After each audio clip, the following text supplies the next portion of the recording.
പ്രിയമുള്ളവരെ, ഇറാനിൽ വിലവർദ്ധനവിനെതിരെയും റിയാലിന്റെ മൂല്യത്തകർച്ചയ്ക്കെതിരെയും തുടങ്ങിയ ജനകീയ പ്രക്ഷോഭം ഇറാൻ ഗവൺമെന്റിനെതിരായ പ്രക്ഷോഭമായി മാറുന്നു എന്ന വാർത്ത അന്തർദേശീയ മാധ്യമങ്ങൾ റിപ്പോർട്ട് ചെയ്യുകയാണ്.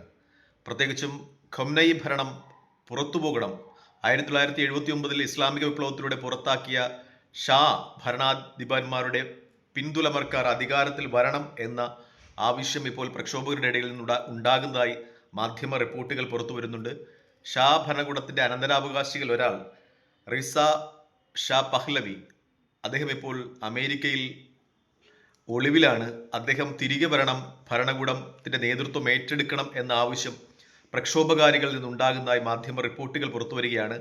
അമേരിക്ക ഇതിനെ തുടർന്ന് ഇറാന് മുന്നറിയിപ്പ് നൽകുന്നതായി വാർത്തകൾ പുറത്തു വരുന്നുണ്ട്.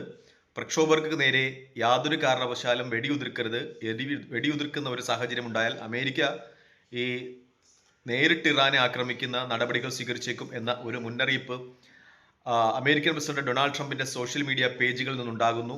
ഇറാന്റെ പ്രതികരണവും ഉണ്ടാകുന്നു. ഇറാന്റെ പ്രതികരണം എന്തെന്ന് വെച്ചാൽ, ഏതെങ്കിലും കാരണവശാൽ അമേരിക്ക ഇറാന്റെ ആഭ്യന്തര കാര്യത്തിൽ ഇടപെട്ടാൽ പ്രത്യാഘാതം വളരെ ഗുരുതരമായിരിക്കും എന്ന ഒരു പ്രതികരണമാണ് ഇറാന്റെ ഭാഗത്തു നിന്നുണ്ടാകുന്നത്. അന്തർദേശീയ മാധ്യമങ്ങളുടെ വിശകലനങ്ങൾ പല രീതിയിൽ വരികയാണ്.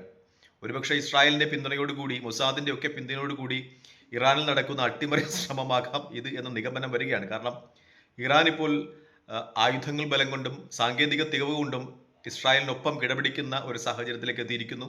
ഒരു പൂർണ്ണ യുദ്ധത്തിലൂടെ ഇറാനെ കീഴ്പ്പെടുത്തുക സാധ്യമല്ല എന്ന തിരിച്ചറിവ് ഇസ്രായേൽ ഉണ്ടാക്കുന്നു. അതുകൊണ്ട് തന്നെ ചാരസംഘടനകളെയും ഇസ്രായേലിന് വേണ്ടി പ്രവർത്തിക്കുന്ന പ്രോക്സികളെയും ഒക്കെ ഉപയോഗിച്ച് ഇറാന്റെ ഭരണം അട്ടിമറിക്കുക എന്ന തന്ത്രമാണ് ഇപ്പോൾ ഇസ്രായേൽ സ്വീകരിക്കുന്നത്. നേരത്തെ സിറിയയിൽ ഒക്കെ സംഭവിച്ചതുപോലെ, അസദിന്റെ ഭരണകൂടത്തെ അട്ടിമറിച്ചതുപോലെ, അവിടെ ഇസ്രായേലിനെ അനുകൂലിക്കുന്ന ഒരു ഭരണകൂടത്തെ സൃഷ്ടിച്ചതുപോലെ, ഇറാനിലും 1979 നിലവിലുണ്ടായിരുന്ന ഇസ്രായേലുമായി നല്ല ബന്ധമുണ്ടായിരുന്ന ഷാ ഭരണാധിപന്മാരുടെ പിൻഗാമികളിലൂടെ അവിടെ ഇസ്രായേലുമായിട്ട് സൗഹൃദം പുലർത്തുന്ന ഒരു ഭരണകൂടത്തെ പുനഃസ്ഥാപിക്കുക എന്നതാണ് ഇസ്രായേലിന്റെ ഉദ്ദേശം എന്ന രീതിയിൽ വാർത്തകളും നിഗമനങ്ങളും ഒക്കെ പുറത്തു വരികയാണ്. അങ്ങനെയാണെങ്കിൽ ആ മേഖലയിൽ ഇസ്രായേലിനോട് കിടപിടിക്കുവാൻ നിൽക്കുന്ന, അല്ലെങ്കിൽ കിടപിടിച്ച് നിൽക്കുന്ന ഫലസ്തീൻ സഹോദര സമര പോരാട്ടങ്ങളെ പിന്തുണയ്ക്കുന്ന ഒരു രാജ്യം കൂടി ഇല്ലാതാകും. ഒരു രാജ്യം കൂടി ഇസ്രായേലിന്റെ ചേരിയിലേക്ക് വരുന്ന ഒരു സാഹചര്യം ഉണ്ടാകും. ഇസ്രായേലിന് പിന്നെ ആ മേഖലയിൽ ശത്രുക്കളുടെ ഒരു ശല്യം ഉണ്ടാകുന്നില്ല